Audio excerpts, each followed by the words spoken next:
OK. Docteur Mailloux, j'aimerais ça qu'on aborde juste, il nous reste à peu près 3 minutes. J'aime beaucoup la chronique de Lise Ravary ce matin, la danse du crucifix. Ça fait référence à cette situation à l'hôpital Saint-Sacrement, du côté de Québec, le crucifix. Il y a eu une plainte, alors on a voulu faire enlever le crucifix. J'aime Lise Ravary qui dit « La danse sociale des symboles religieux a recommencé, cette fois à Québec. On avance, on recule, on avance, et on tape du pied 3 fois, tcha-tcha-tcha. » On va vous dire une affaire, c'est tout un dossier. Il y avait une excellente entrevue en fin de semaine. Quelqu'un qui disait, premièrement, c'est pas de qui la plainte provient. On a eu tendance à penser que c'est quelqu'un de confession musulmane. Les fois où il y a eu des plaintes, Dr Mailloux, là, souvent, ça venait du bon Québécois de souche. Il faut faire attention là-dedans. C'est intéressant, parce que si on le met en parallèle avec l'article de Richard Martineau ce matin, oui. Je pense que Lise Ravary est rendue au stade de ma tante. Pourquoi? Et de solide ma tante. Ses insultes à la fin de son article sont vraiment embarrassants. Je vous cite, je vous lis la phrase. « Il ne reste plus qu'à espérer que cette tempête dans un verre d'eau bénite servira de leçon à d'autres fonctionnaires sans génie ni jugement, qui ne savent pas qu'un feu de paille identitaire va rapidement devenir un incendie rageur au Québec. » OK. Expliquez-vous, je vous écoute, mais moi je suis assez d'accord avec elle. Les insultes de traiter les fonctionnaires de sans génie ni jugement, ce genre d'insultes-là, je ne pensais pas lire ça dans le Journal de Montréal. Ça vole pas haut, ma tante Lise. OK, mais là, je suis pas d'accord avec vous. Je pense que... Et lorsqu'elle parle... Oui? Allez-y. Non. Et l'autre point, c'est qu'ils ne savent pas qu'un feu de paille identitaire va rapidement devenir un incendie rageur au Québec. Ce n'est pas, Lise, je pense que tu as un problème de jugement toi-même et te projeter sur un fonctionnaire. Mais vous trouvez que Est-ce qu'il est possible que l'incendie couvre actuellement au Québec? Est-ce qu'il est possible qu'il y ait actuellement au Québec un repli identitaire? Aux États-Unis, un repli identitaire. En France, un repli identitaire. Aux Pays-Bas, un repli identitaire. Je suis d'accord. Est-ce que c'est possible? Oui, vous l'amenez plus large que ça. Et on ne peut pas dire que cette crise-là était bien gérée, Dr Mailloux. Là. Il y a eu une plainte et ça a créé une espèce de débat. C'est drôle, Dr Mailloux, je ne sais pas si vous êtes déjà allé à l'hôpital juif, mais à l'hôpital juif de Montréal, il y a l'étoile de David et personne en fait mention et ça reste là et c'est correct. C'est drôle, on n'en parle pas beaucoup de ça, mais là, il y a eu une plainte d'une personne qui veut enlever le crucifix. Puis, ça a été tout à fait correct. C'est la pointe d'un iceberg. Alors, c'est un geste symbolique qui va dans le sens de laïciser l'État. L'État québécois doit devenir laïque. Oui, je veux bien, Dr Mailloux, mais en tout cas, là, on va manquer... Un hôpital, c'est une organisation étatique. Et il n'y a pas de place, de la même façon que la justice, au palais de justice de Trois-Rivières. C'est pas pareil, Dr Mailloux. Plus de place pour les 2 énormes crucifix dans 2 salles d'audience. Dr Mailloux, vous mélangez des affaires là-dessus. C'est pas pareil, le palais de justice puis l'hôpital Saint-Sacrement. Le rappel du crucifix est aussi un rappel. C'est les sœurs du Saint-Sacrement qui ont fondé cet hôpital-là. Je m'excuse, mais là, c'est l'aspect historique. Le palais de justice de Trois-Rivières, c'est 2 affaires, là. À moins que je sois... je m'excuse, mais on le sait pas. C'est pas la même chose, là. Ça fait référence à un aspect historique. C'est les sœurs qui sont derrière, qui ont bâti cet hôpital-là. Le palais de justice, aux dernières nouvelles, c'est pas des sœurs, là. Il y a quand même un aspect historique qu'on peut pas nier, Dr Mailloux. Catherine, oui? Je ne crois pas que ce soit les sœurs qui aient bâti l'hôpital. En tout cas, ils sont quand même... Il n'y a aucune communauté religieuse qui contractait.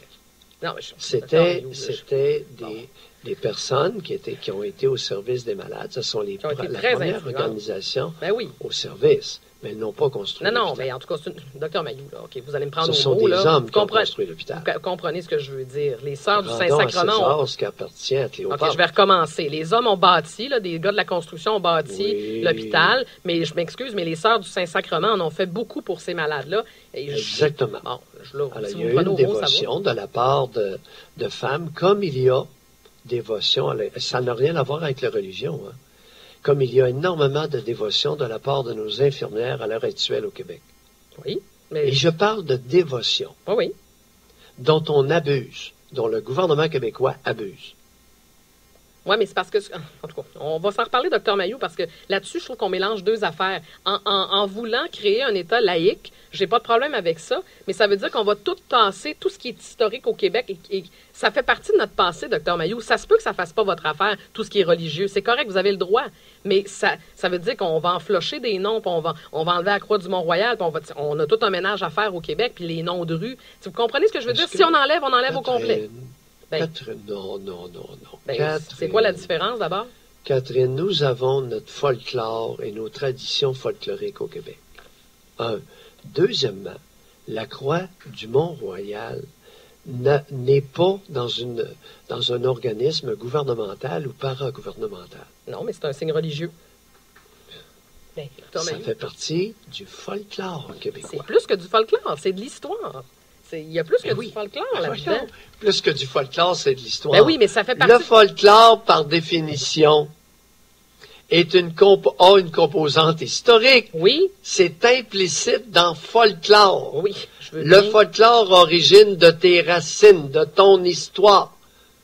Mais ça veut dire... Oui, je comprends. On dit la même chose, chère Catherine. On dit la même chose, mais c'est parce que vous compliquez les choses. Ça veut dire qu'on va garder certains signes religieux, mais on va en flusher d'autres.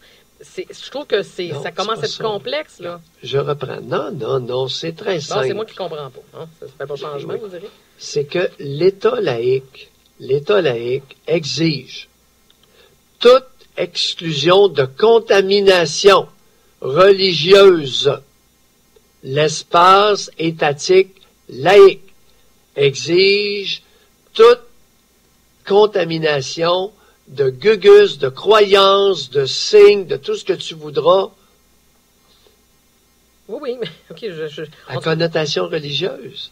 Il me semble que c'est tellement simple. Mais là, vous me faites ça comme si j'étais un enfant de deuxième année. Là, je vous remercie. C'est pas ça mon point, Dr Mailloux. Là, on sera pas d'accord là-dessus, puis c'est pas grave. Là. Et le reste, alors, toutes tes croyances, tes habitudes, tes us et coutumes historiques, tu fais ça dans le privé et ça devient ton folklore. Oui, mais...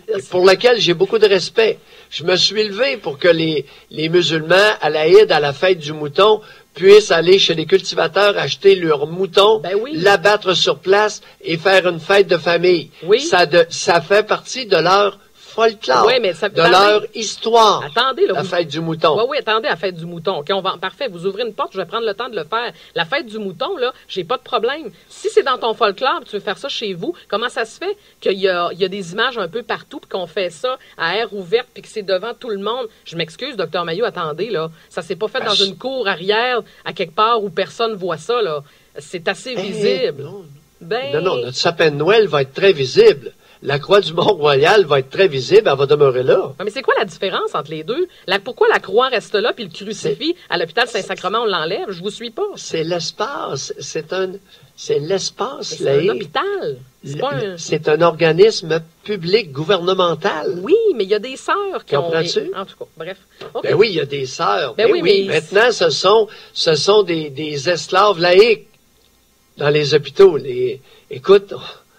Bon, OK, on va se garder ça, parce que là, on va manquer de temps, Dr Mailloux. C'est un long débat. Les religieuses, les communautés religieuses, les communautés hospitalières ont fait beaucoup plus d'argent que nos infirmières actuelles. Ah, ben là, on s'en... Elles héritaient régulièrement, elles avaient des héritages et sont devenues cossues sur le plan financier. Ah, ben là, vous allez vous amener ça ailleurs. Alors qu'il n'y a pas d'infirmières multimillionnaires, il n'y a pas d'infirmières qui héritent, là. Ben là. Je pense pas que si on fait le bilan, je pense pas que toutes les religieuses au Québec s'en sont mis plein les poches non plus, là. Catherine, j'ai dit les communautés hospitalières. Oui, OK. En fait, c'est ça qui vous dérange là-dedans. Les communautés... Pardon? Ça vous dérange, cet aspect-là? Pas du tout. Vous venez de le souligner. Elles ont détourné en utilisant certaines ont détourné en utilisant la religion pour retirer des avantages à la mort de beaucoup de patients. Ça se peut, là. Là, on élargit le débat. En tout cas, moi, on va terminer ça là-dessus, Dr Mailloux. On poursuivra ça avec Robert. Encore il y a à peine 15 ans, j'ai œuvré dans des dossiers où il y a eu des détournements d'héritage, des captations psychologiques de patients moribonds. Je le sais. Je nie pas Gardez ça. ça, Monnier. Ben oui, mais docteur Mailloux, c'est pas ça. Mon point, savez-vous quoi? C'est que vous, ça vous dérange, les crucifix. Moi, quand je vais au palais de justice puis quand je vais à l'hôpital Saint-Sacrement, qu'il y a un crucifix, ça m'enlève rien. Ça ne me dérange pas, ça m'empêche pas de vivre. C'est pas pour moi un irritant. Pour vous, c'en est un. Bon, c'est juste ça mon point. Non, c'est pas un irritant, ça mérite pas du tout. Ben oui, ça vous irrite. C'est que il y a des conséquences, Catherine. OK, ben on va reparler des conséquences. Lisons l'article de Richard Martineau dans le Journal de Montréal sur qu'est devenu Birmingham en Angleterre. Oui, bien, on manque on aurait peut-être avantage à lire un peu ce qui se passe concernant les identités oui, je veux bien. collectives. Entre autres, à Birmingham, la deuxième ville en importance d'Angleterre. Oui, il se passe quelque chose là qui devrait peut-être nous inquiéter au plus haut point. OK, Si oui, quelles mesures prendre? Mais ça, c'est un exemple. Je suis d'accord, mais c'est pas Lise Ravary contre Richard Martineau. Là, vous trouvez que Lise Ravary manque de jugement? C'est sûr, elle va pas du bord. Non, c'est pas qu'elle manque. Elle insulte des fonctionnaires sans génie ni jugement. Je ne croyais pas qu'une femme qui occupe un espace public important comme elle se livre à des insultes aux civils. Ben là, docteur Mailloux, c'est un commentaire. Comme vous en faites des fois, puis cette femme-là, elle est payée pour... C'est un éditorial, c'est un papier. Bref, OK, de traiter les fonctionnaires de sans génie ni jugement m'apparaît être une projection de ses propres lacunes. OK, on va s'arrêter là. OK, on s'en reparle pour la commission, docteur Mailloux, on est déjà en modeste. Oui, 7h33. On vous retrouve à 9h05 avec Robert. Et son agenda, si on commence à creuser, pour quelle raison qu'elle a écrit ça, ça se pourrait qu'on trouve des éléments moins nobles. Oui, on verra. On ne fera pas le procès de Lise Ravary, c'est pas le but de cette émission-là. On vous retrouve plus tard, Dr Mailloux, avec Robert. Les propos sont motivés. Oui, Dr Mailloux, c'est terminé. On n'a plus de temps. 7h33, ça fait 10 minutes, je vous dis qu'on n'a plus de temps.